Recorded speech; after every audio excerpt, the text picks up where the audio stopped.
Moça, sai da sacada, você é muito nova pra brincar de morrer.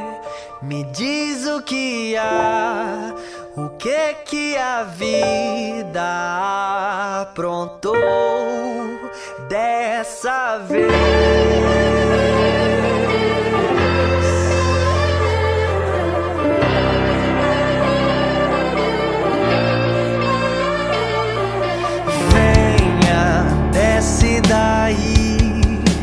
Deixa eu te levar pra um café pra conversar, te ouvir e tentar te convencer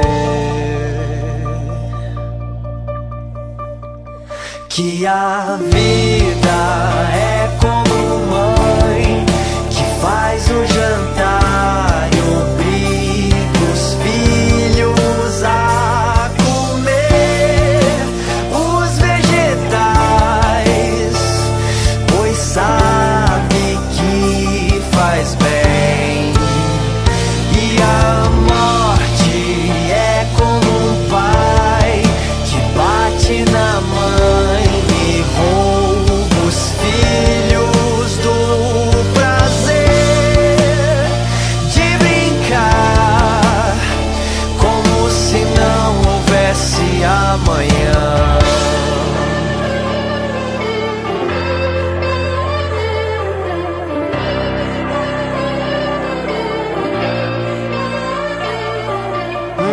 Moça, não olha pra baixo, aí é muito alto pra você se jogar.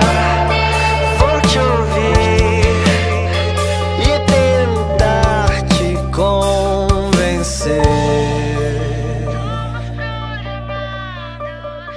que a vida é como mãe que faz o jantar e obriga os filhos a comer os vegetais, pois sabe que faz bem.